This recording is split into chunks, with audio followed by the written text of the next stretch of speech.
at the beginning, right? Sure. In the beginning. April 30th, 1982. Just to give you a little bit of a gauge as to how old this man is.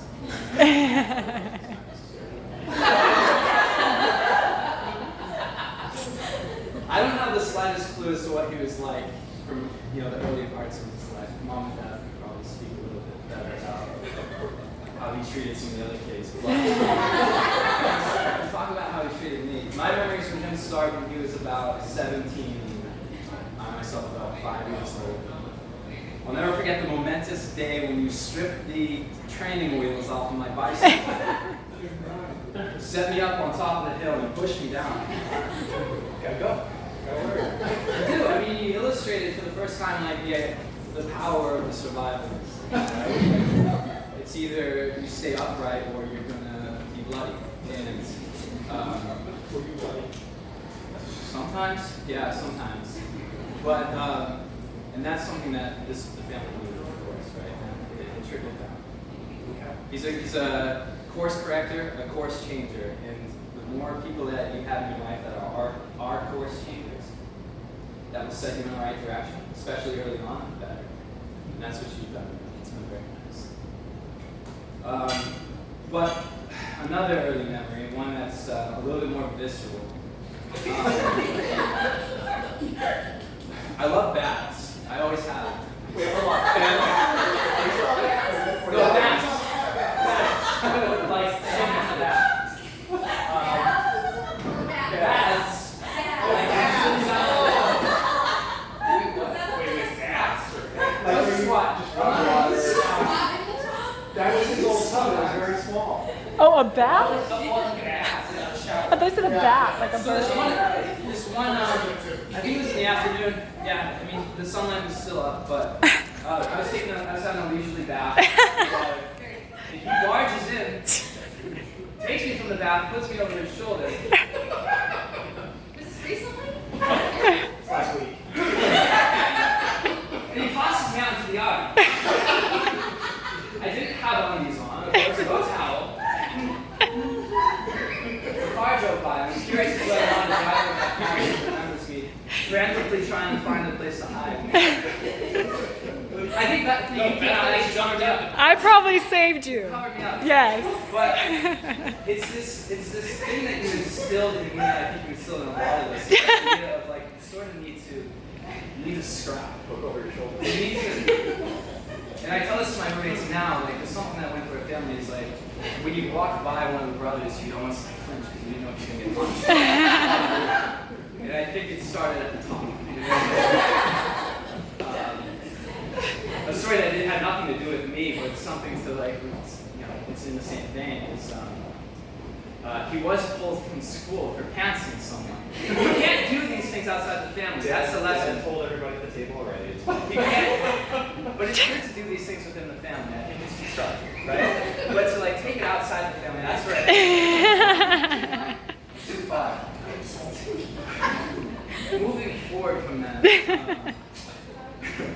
the fall of 2017 is where I think we really started to get to know each other a little bit better. He took me in to his South Boston home and allowed me to have a place to stay and be in close proximity to my work. And I didn't really know much about him, but my first impressions were, oh my God. You didn't know much man. about him? What struck it, the chandelier, the balls that are hanging from the ceiling, glowing, and you said, don't touch those, Don't even look the dark floors, all of these things that contribute to sort of his allure.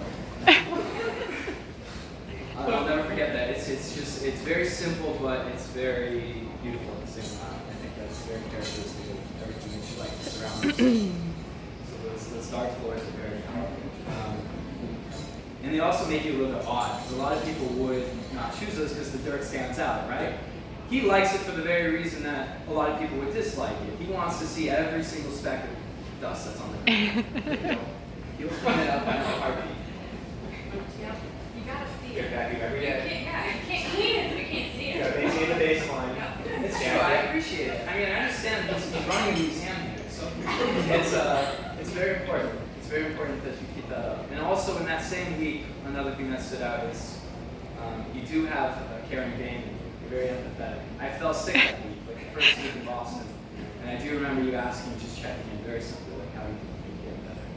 And that's something that Dad, that you were very good about too. I mean, growing up. So I think that's something that fell onto you too.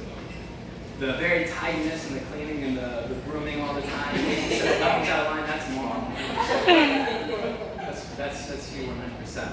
But I mean, I'm very grateful for the position that you put me in. And then July 6th, 2019 comes around, and I remember I heard this girl's voice. I'm like, why is there a girl in this house? I walk out and I shake your hand for the first time, and we make eye contact. And my first thought was like, goodness, how? Strong eye contact. How did Stephan get such a beautiful girl? I couldn't believe that. Like, I was my first impression was like, something's adding up. But very, very quickly thereafter, I saw that these two have a connection that's unspoken. They're very at peace with each other. They're willing to have a meal and not even say a word. And I think that's something that's really it's very so what else? Oh, I wrote down some thoughts. So I was thinking about if you were on a baseball card, what would Dad would say? Very high batting average. No, I disregarded that's what Stephan. He likes Alison. He likes sandwiches, especially those containing prosciutto. M&M cookies, pasta with a little bit of red wine. He likes television shows, especially those with subtitles. He loves his yellow rubber gloves, especially when Clorox or bleach is being used. You don't want to hurt your hands, right? He loves biking along the beach and talking to his best friend, his best neighbor, Parrot. Stephan, you're stoic, man. You're poised, you're calm.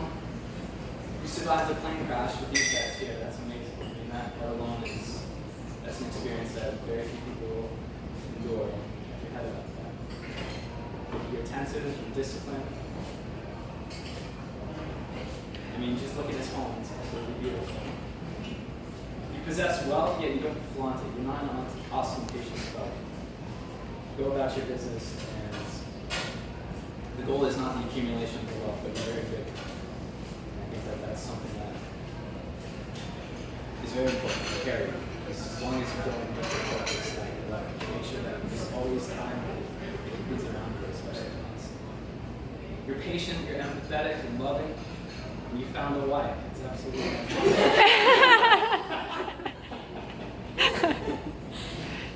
And there's going to be tough times, right? There's going to be tough times. But it's all about what you can fall back on. And I think the Sermon on the Mount is fantastic for this. It says, this is in Matthew 6, lay not up for yourselves treasures upon earth, where moth and rust doth corrupt, and where thieves break through and steal. And then it goes on to say, no man can serve two masters, for either he will hate the one and love the other, or else he will hold the one and despise the other. You cannot serve God and mammon. You can't serve what? You can't serve all these things at once. Therefore I say unto you, take no thought for your life, what ye shall eat or what ye shall drink, nor yet for your body, what ye shall put on. Is not the life more than meat, and the body than raiment? Behold the fowls of the air, for they sow not, neither do they reap, nor gather into barns, yet your heavenly Father feedeth them. Are ye not much better than they? You are. So when you have struggles, make sure that there's something to fall back on. Make sure that patience and love and gentleness and all of these virtues are your cornerstone. Make sure they bolster you. I know you do. Love you.